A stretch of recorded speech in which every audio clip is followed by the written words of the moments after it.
Hello, this is David, and welcome to today's live stream, which is on the topic that is requested by Safio Abdel Rahim. And the topic is basic sentence structure in English. And I think you're going to be surprised at how streamlined and simple the topic is. So let's go ahead and get started on this brief review. Uh, the important part will come at the end when you begin to apply these principles to actual pieces of writing. So here we go. Basic English sentence structure.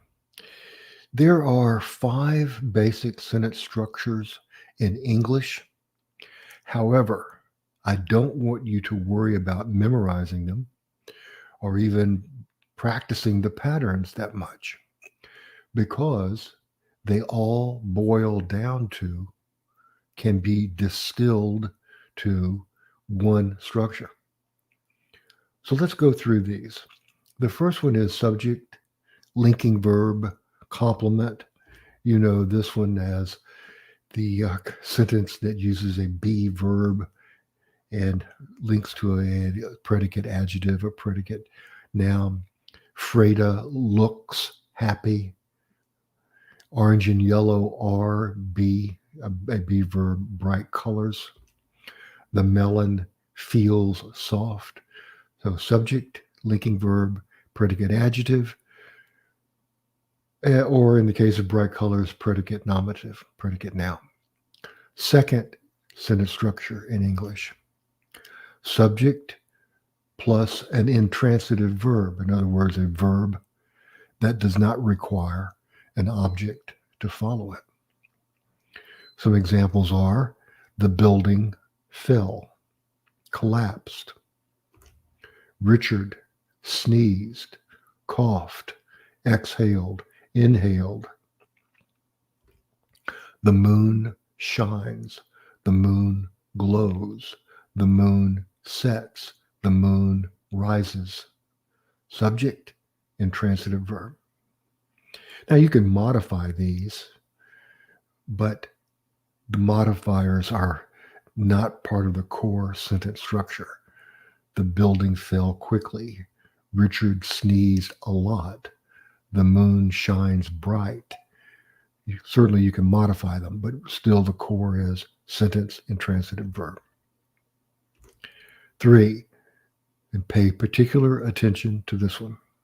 Subject, transitive verb, direct object. This is the subject, this is the sentence structure that answers the question, what? You know that you have a subject, transitive verb, direct object if you're answering the question, what? Juniper climbed what? The wall. Safinez teaches what? English. The students are preparing what? Hamburgers. A very common sentence pattern in English. Number 4, about the same, except you're adding a little bit more to it. This time you're adding an indirect object or receiver of the action. Subject, transitive verb, indirect object, direct object, and those can be flipped too, by the way. Toshi gave So-yin the money. We could also say that's So-yin is the indirect object, the money is the direct object, because money answers the question, what? Toshi gave So-yin what? The money. Now you can flip those. You can say Toshi gave money or gave the money to So-yin. Doesn't matter. The core sentence kernel remains the same. Subject, transitive verb, objects. Anna taught him what? The answer. Anna taught the answer to him. Jameson offered Ahmed a gift. James offered what? A gift. To whom? Ahmed. So the to is going to designate that indirect object or some kind of preposition. And what, the answer to the question what, signifies the direct object.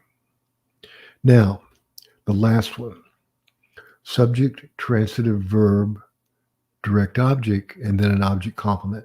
In other words, the object complement is a word that modifies or describes the direct object. Examples. Miranda called the boy attractive. The team painted what? The kitchen.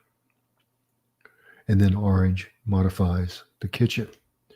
Davina considered what or whom? Nadifa, her friend. Excuse me. And her friend is the object complement. Nadifa is the direct object. You get a couple little tests. If you can place to in front of it, it is an indirect object. Or and if you can place how or to what degree, it's an object complement. Okay. All that said, here's what I want you to know. That all of those patterns that we just looked at boil down to this right here, a subject and a verb. That is the basic pair in English. If you focus on a subject and a verb, whether it's a transitive or intransitive verb, whether it has direct objects or indirect objects, those do not matter. What matters is that kernel that you're seeing right now, the subject and verb pair, P-A-I-R, pair. Like socks, they come in pairs. Gloves, subject and verb is a pair. Like shoes, subject and verb is a pair. One on the left foot, one on the right foot. And you want to keep that subject and verb as close together as possible whenever you write. You want to feature the subject and verb pair as the main, as the spotlight of your sentence. Now, you can add object. I mean, by all means, please do. You're going to have to. But I want you to know that subject, verb, object, those three items should remain as close as possible together. Let's look at this principle right here. And this is what I have to teach you today. If you want to write clear sentences in English, keep your subject and verb as close together as you can. Focus on that. Let me give you some examples. Let's look at times when subjects and verbs are interrupted. Upon a member's death, introductory prepositional phrase, don't worry about it. The club, subject, at the sole discretion of the executive governing board, may continue. The subject is the club. The verb is may continue. And this sentence has the error of intervening too much between the subject and the verb. So you would want to revise it to read, upon a member's death, the club may continue. Subject verb pair. The club may continue. Membership of the surviving spouse at the sole discretion of the executive governing board. And those intervening words that come between your subject and the verb, unless they're modifying either the subject or the verb, they can be moved to the beginning or the end of the sentence. Let's look at another example. Another action that you can take in order to keep the subject-verb pair together is to create a new sentence. And I want to just stop for a second and say that The need to create shorter, clearer sentences is the number one error that I see in um, the writing of English as a second language students. Hello, Salama.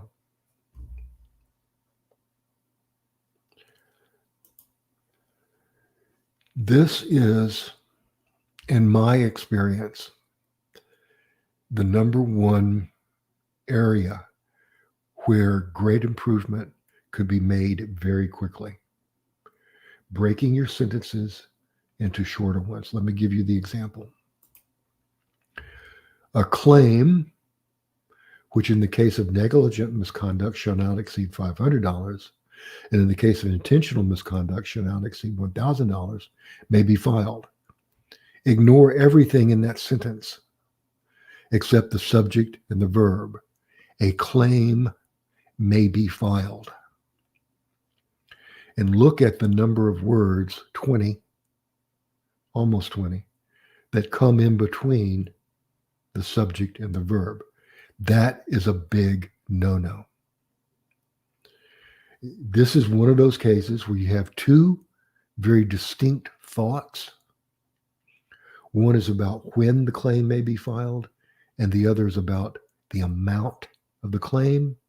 And so therefore, this is an opportune time to divide a long, complex sentence into two clear sentences that achieve their clarity because the subject-verb pair are kept together.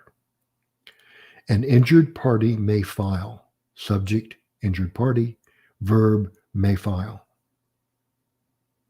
A claim must not exceed. Subject, the claim, verb phrase, must not exceed. So that is the most important principle that I have to share with you today. To go back to your writing, find the subject and the verb, and do what you have to do to put them close together. Okay, let's look at some more examples. Let's try to apply these principles with this very bad sentence. It is unclear how much popular support they have among the island's population. That sentence has several problems. One is that because the sentence uses the expletive it, there are two expletives in English, it and there are some lesser used ones such as what, but the two primary expletives in English are it and there. And the it robs, steals, pilfers the subject away from your sentences. This is something that we've covered in a previous chat, how I want you to really pay close attention to expletives. That's a real problem in this sentence. It robs the sentence of a clear subject-verb pair. So let's go and find a subject-verb pair. Their support is, or they have. There are a number of ways to revise the sentence. This is not the only correct way. But the point is to find a subject-verb pair. They have unclear support. Their support is unclear. Find that subject-verb pair. And as always, beware, watch out for expletives. Here's another one. It doesn't matter what kind of coffee I buy. I need to have cream because I really don't like how the bitterness makes me feel. Well, this is an example of two things. One, you see the expletive mucking up our sentence again. And then you see a 1, 2, 3, 4. You see 4 subject-verb pairs. 5, counting the expletive. I buy, I need, I don't like, the bitterness makes. That's too many subject-verb pairs in a sentence. Remember what we said earlier. Choose a subject-verb pair and make that single subject-verb pair the highlight, the focus, the main reason for your sentence. Okay, let's take a look at a revision. Regardless of the coffee brand, see how we reduced a sentence to just a phrase? I add cream. Instead of I need to have cream, I add cream because the bitter taste makes me sick. You could have said the bitterness makes me sick. So we reduced a sentence that had 5 subject-verb pairs down to the 2 that matter the most. In the main clause, I add cream, and in the subordinate clause, because the bitter taste makes me feel sick, makes me sick. The lesson is identify a subject-verb pair, make it the main focus, and keep the subject and verb close together. Okay, that's it on the slideshow. Oh, here's Brandon. Hey, Brandon. Brandon says, about your revised sentence, to me, it sounds kind of, which one, Brandon? And I have no doubt that it could have sounded, tell me which one you meant, and we'll go back and look at it. At least to me, if there's one person who thinks it's unclear, the writer should do something about it. Okay, here is, I think that sometimes the space between subject is necessary to understand it better. Yes, there are times when a subject and a verb need to have a space between them when there are modifiers. But you should do whatever you can to keep that subject and verb close together. I'm not saying they always have to dovetail to be one immediately follow the other. No, but I'm not saying that at all. I'm saying keep them as close together as possible. If you have any examples, Brandon, please put them in the chat and we'll happy to look at them. There you go. Now, Brandon's sentence is in the chat now. Let's dissect it. Their support among the island's population is unclear. I like that. I think it's fine. One possible revision, I think, is among the island population, comma, their support is unclear. To me, just my ear, my way of reading, among the island population sets the context and therefore should come first because it's setting the scene. And then the subject-verb pair contain the pith, the essence, the kernel of the sentence. Their support is unclear. Having said that, Brandon, I will also say that the sentence you wrote is good and common and is just fine. But it represents that first thing we talked about, intervening words among the island's population can be moved to the beginning or the end.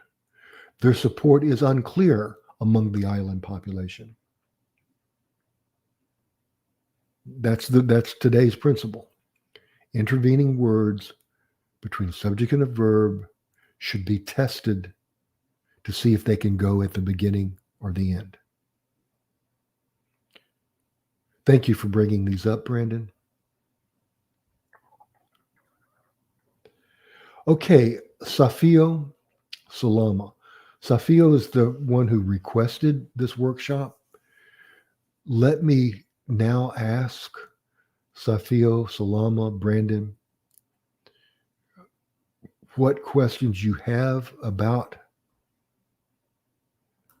the subject-verb pairing, the basic sentence structure.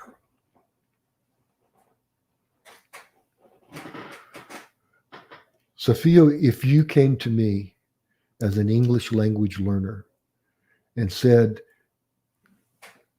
the sentence structure in English really has me baffled, has me confused. This is today's workshop is exactly what I would say to you. Forget about compound, complex, compound, compound, complex, complex, compound. Forget about all that. That is for academics. In the real world, you want to identify your key subject-verb pair, make them the focus of the sentence, and dance the other words around them, keeping in mind that long sentences can and should be divided. Okay?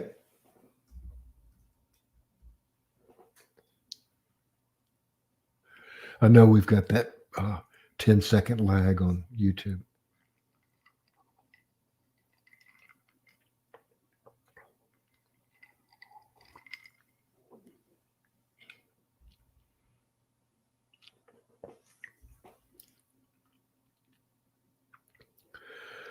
Sophia, excuse me. Remind me where you're from. Was it Iran? And I think Salama, you were from, I forget. It was a northern African country, if I remember correctly. Okay, Sophia says, I have a problem. That is great that you are here to share this problem with us. And together with Brandon, Salama, myself, we will definitely work on your problem. Salama says, now it is clear. Awesome. Thank you, Salama. How about this? I would like each of you to find on your computer a sentence that you wrote and paste it into the chat. And let's workshop on the sentence. Hey, Brandon, you were going to tell me what sentence sounded unclear to you, or excuse me, odd. You were going to tell me what sentence sounded odd to you. I definitely would. I am interested in addressing that.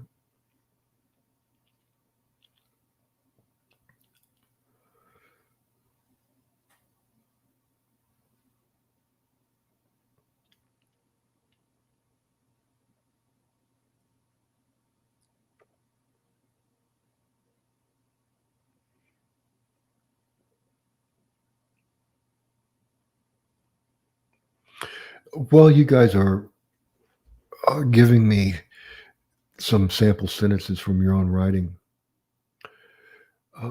let me go back to what Brandon said here. I think it makes an interesting point.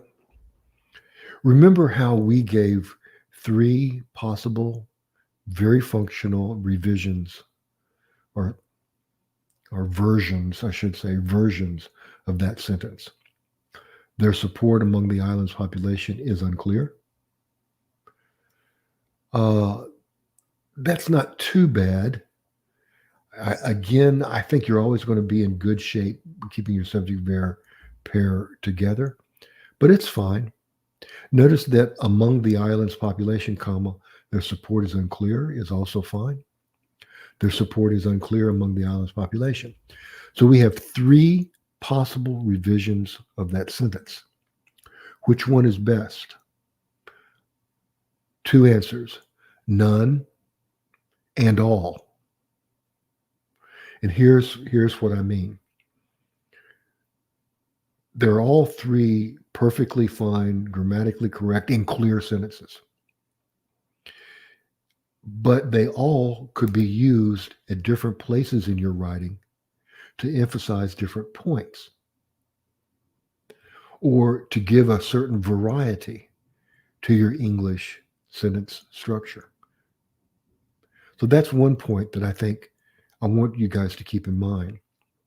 Because there are three perfectly fine ways to revise that sentence, that's a good thing because it gives you options.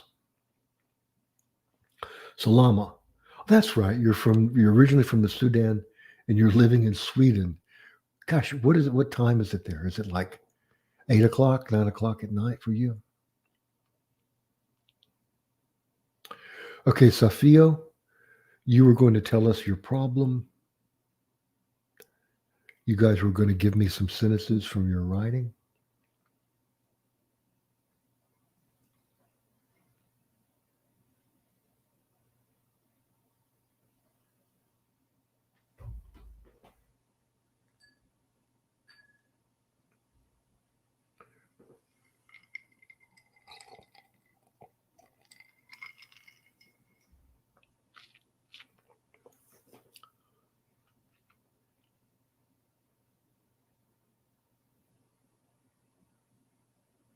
Oh, I see, Brandon. Yeah. Um, it would be clearer, Brandon, thank you for pointing this out. It would be clearer if there were a comma after population. As a matter of fact, there should be a comma after population. Does that help? Any introductory phrase or clause, in other words, any group of words that come before the subject verb pair, can and often should be set off with a comma.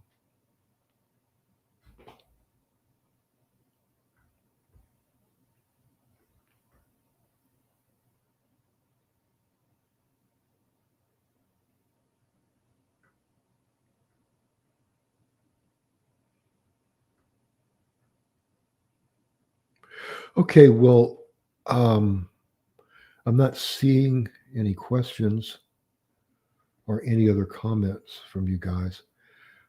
Please consider this a open floor at this time, and let's turn our attention to any topics that you wish to discuss.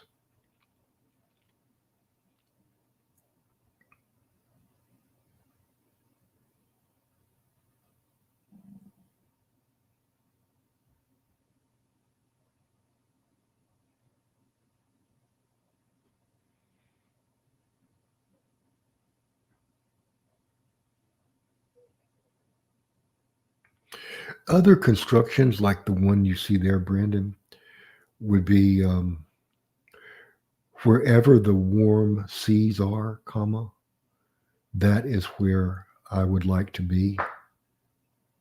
You often find those introductory phrases and clauses that kind of set the context for the main clause that is to follow. In the depths of depression, comma, the writer found a way out. It's a pretty common construction.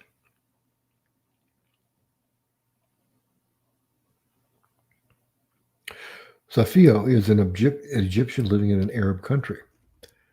That's right. You told me that last time. I'm sorry I forgot, Safio.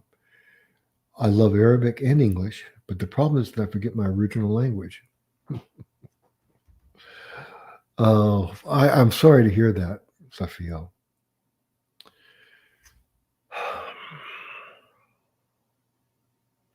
What can be done about it? I'd like to hear from Salama and Brandon, both of whom speak other languages besides English.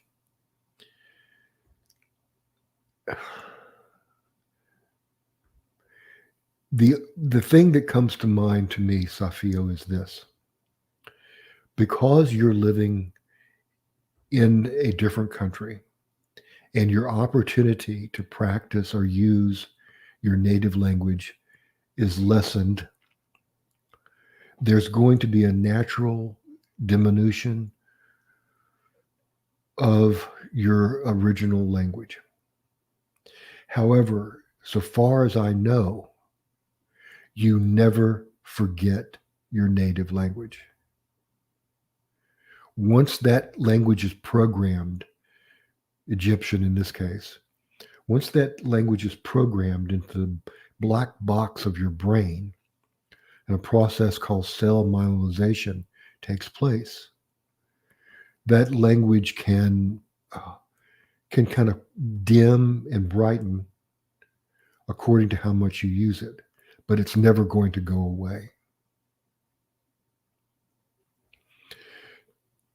To maintain your Egyptian language, I think the solution is relatively obvious that um, subscribe to Egyptian publications, make it a habit to read Egyptian publications every day on the internet.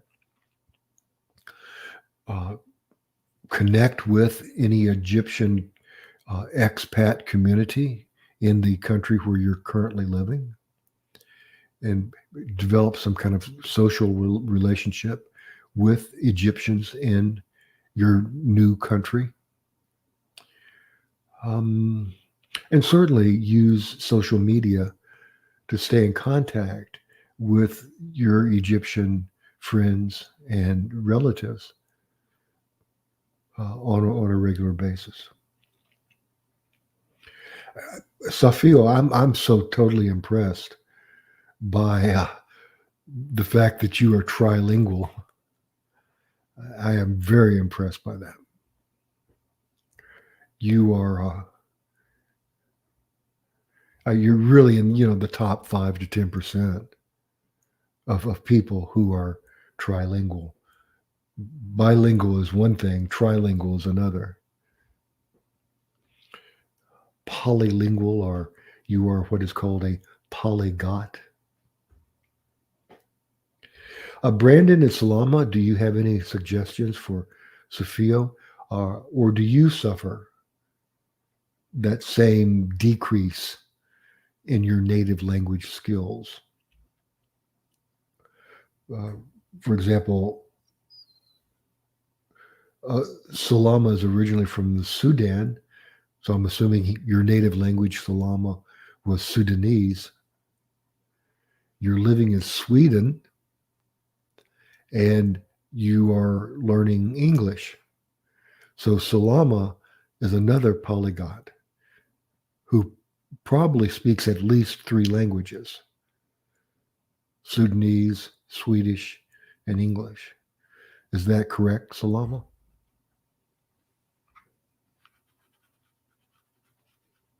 I see you're focusing on British English. Okay. How, at what level is your Swedish, Salama? And Salama, how do you keep in practice with your Sudanese? I think Safio might be interested in your answer, in your perspective.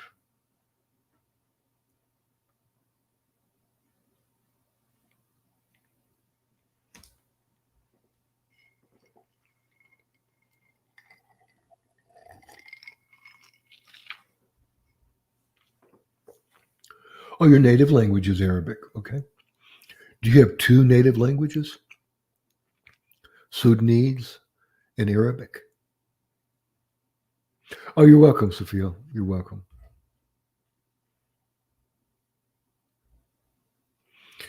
I think it's wonderful, Sophia, that you feel this draw, this connection to your native language, Egyptian, and you wish to maintain it. That's quite admirable. And it speaks to how you wish to stay in touch with or grounded by your native culture. And I think that's important.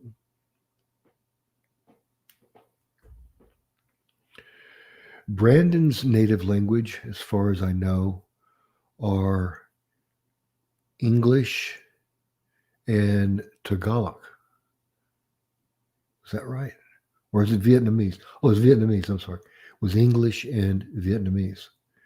I don't know if Brandon, I think Brandon has picked up other languages. Here's Brandon. Brandon asks, when can you vary the sentences in terms of space between subject and verb? Because if you put everything in a condensed form, it becomes kind of homogenized. Well, we certainly don't want you to put everything in a condensed form. That's for sure. Let me give you two rules, Brandon. Rule number one, always use as few words as possible. I think every writer, every editor in the world would agree with that.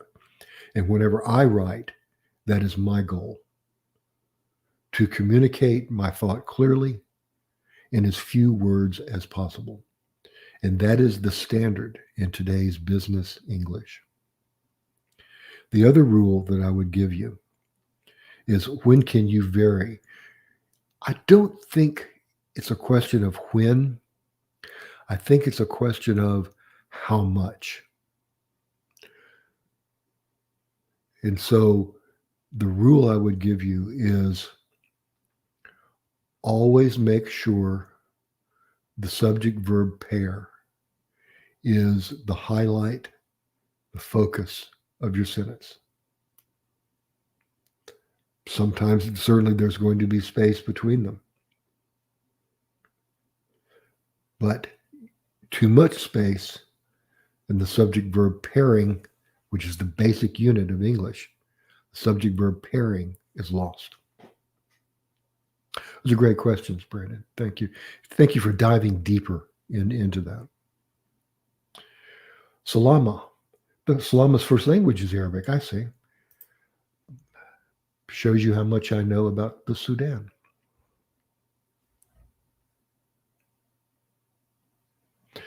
Here's a question for you. Why do some countries have "the" in front of them? We don't say "the Germany," but we often say "the Ukraine" or "the Sudan." We do say "the United States," but we don't say "the Canada" or "the Mexico" or "the Sweden" or "the Vietnam." I'm going to have to look that one up. I do not know the answer.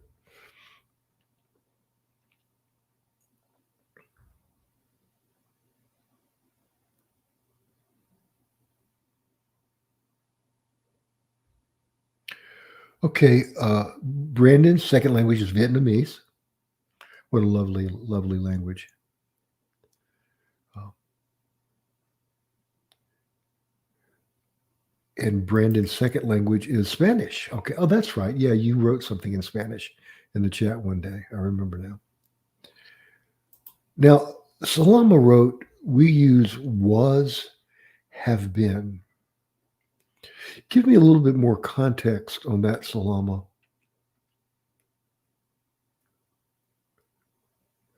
Can you give me a possible sentence in what you're talking about there?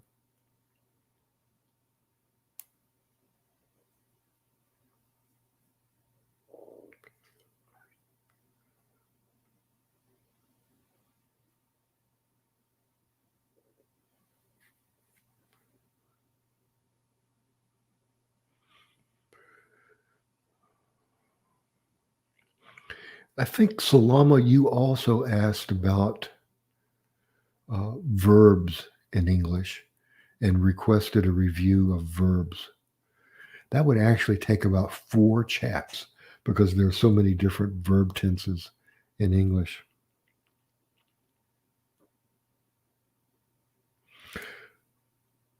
Salama says, how we use was and have been.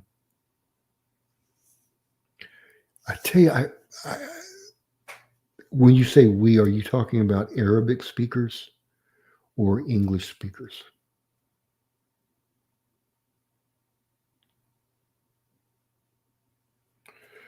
Let me. Here is Mahmood.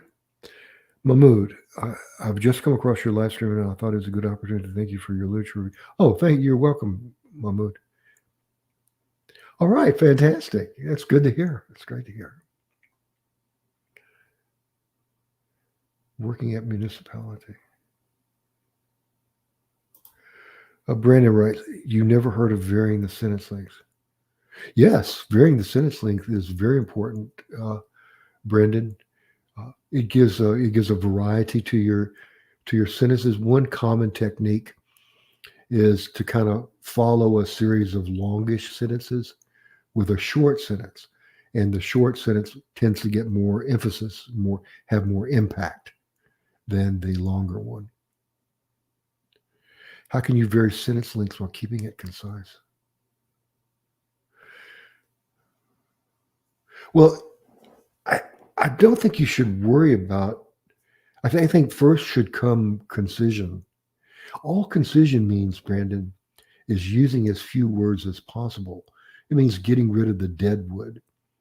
You can have a long sentence that has been revised to get rid of dead wood in it. You know, um, so I don't remember saying concise. I do remember saying use as few words as possible. And I think you might be confusing concise with short. And I don't. I think of concise as using as few words as possible. Let me grab some examples here. What did I write recently? There you go.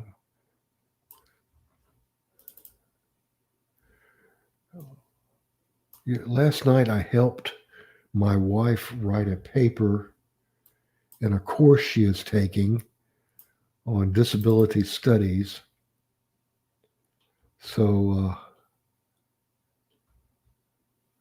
let me grab it.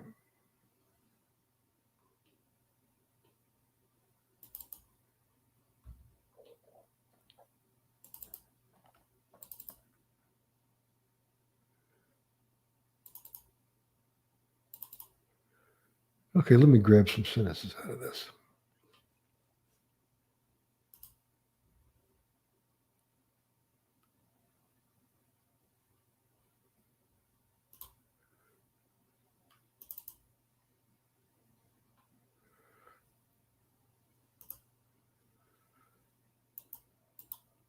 I can't find the paper.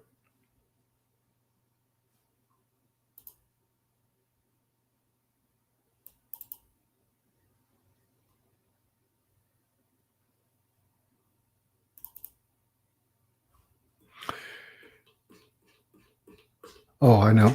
Because it was on her thumb drive. I'm sorry. I'm looking for a paper that I don't have. Here, let me. Okay, here's an annotated bibliography. How about that?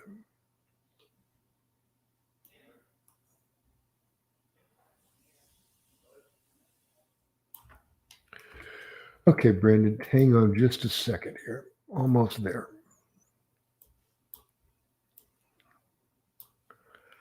So I'm going to open up a blank Word document and I'm going to put that in here.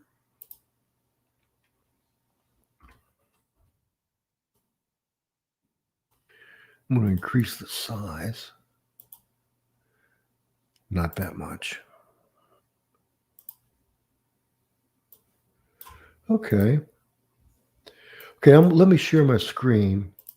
And we're going to take a look at these things because we need to be talking about them more in context. Oh, yep. Deborah Voib just scammed us. I'll remove her. Thank you.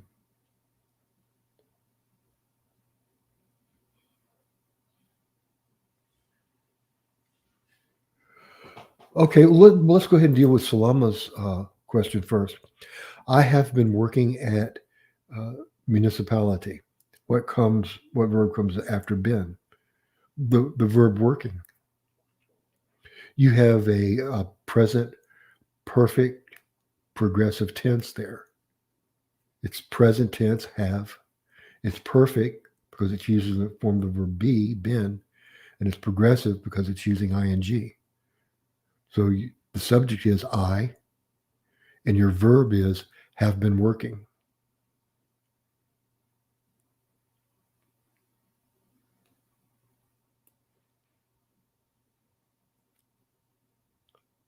By the way, what does Deborah's VOG stand for?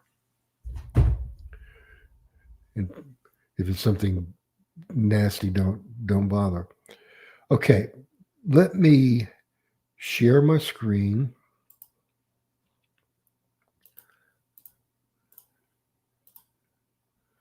Okay, you guys should be seeing this Word document here. And that's going to have to be much bigger, isn't it? Okay, just a second. There you go. Okay, you guys should be seeing this Word document. Let's talk about it. The authors begin, subject verb pair, by highlighting the high number of young people who will become adults in the following decade. So the authors begin, subject verb pair, prepositional phrase by highlighting the high number, a modifying prepositional phrase of young people, 8 million, and then another modifying phrase, young people. So we got subject verb pair and then 3 modifiers that add extra information.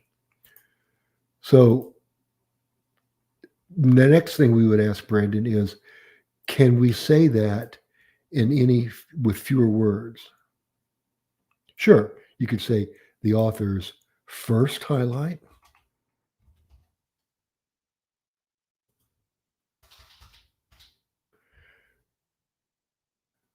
instead of the high number of, you could say the 8 million.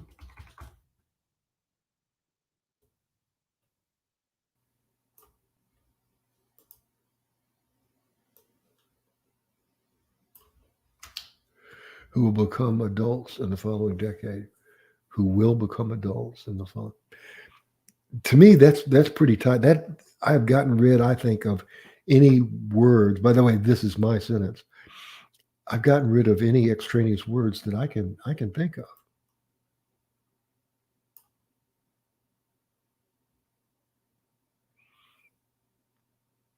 You could say in the next 10 years to the following decade, but it's the same thing.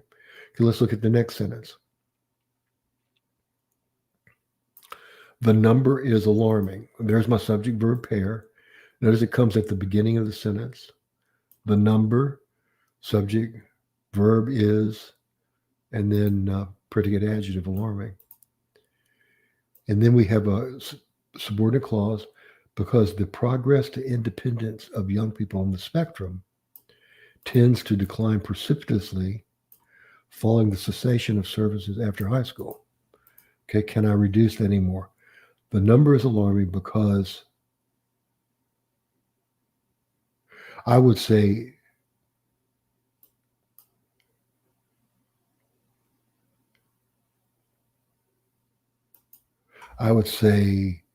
ASD, since autism spectrum disorder, which is what this paper was about.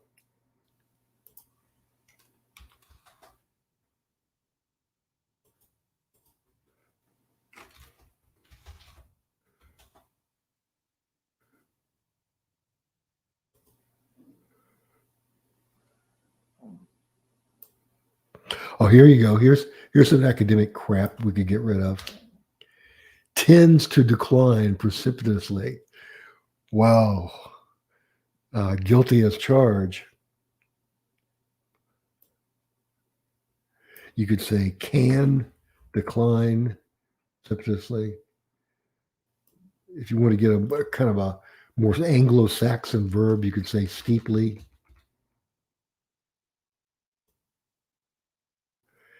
The after high school active services. After high school graduation.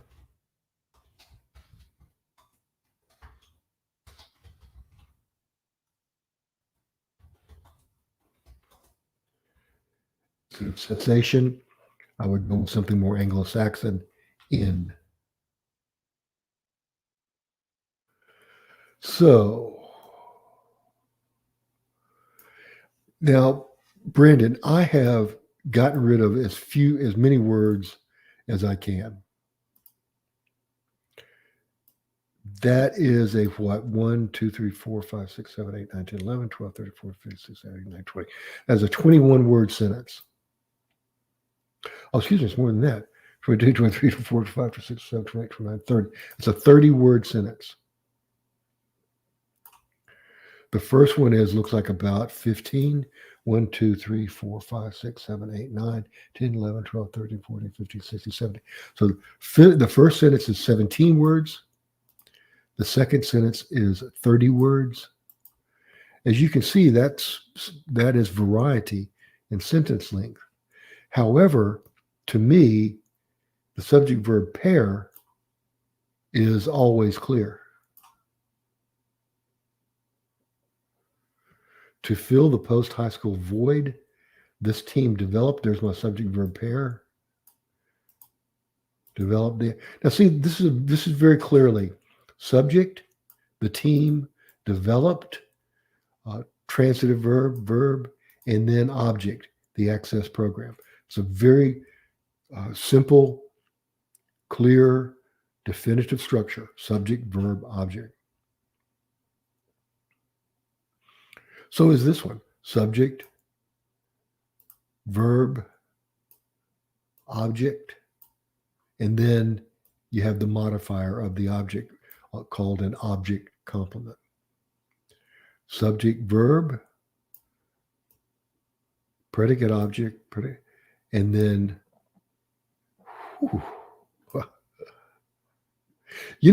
after looking at this, I might also divide that into two sentences. Subject, the goal of the program. It's a necessary modifier. The goal is to increase. The program attempts to increase. The program, here you go. Often you can look at of phrases and see if they can be made possessive. And that's what I need to do here. The program's goal gets rid of thing, and that makes the subject verb pair closer together. The program's goal is, and here is the subject of predicate complement, to increase adult functioning by focusing on social skills. And then we have a list: social skills, adaptive strategy, self-determination, and self-coping. You see how that sentence holds together because it's got a strong subject verb pair up front. This article subject verb pair describes. So I would say to you guys that I'm following my own advice there of keeping my subject and verbs closest together, but that does not hinder me in any way from varying my sentence length and the kind of modification that I use.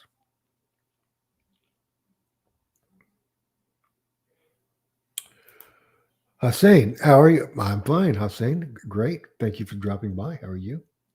Thank you. Thank you, Hussein. Thank you very much. I appreciate that. Brandon declined precipitate. Yeah. As much as possible, I try to get away from the Latinate, Frenchified words like precipitously and use shorter, more Anglo-Saxon words. Declined steeply, declined sharply.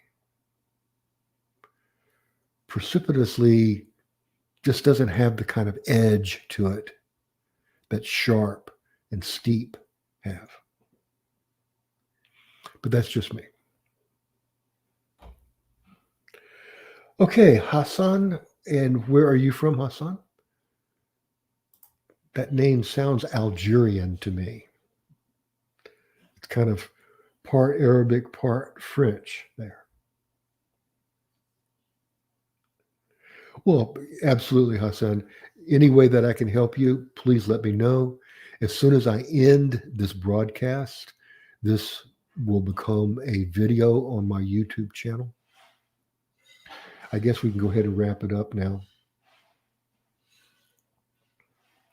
Salama, did that answer your question? I thought you had a great sentence. I have been working at municipality. Probably should have put an article in there, I guess. I have been working at the municipality. Other ways we say that in English are I've been working for the city. I've been working at city services. But I have been working is a perfect sentence. Morocco, I did it. I got it.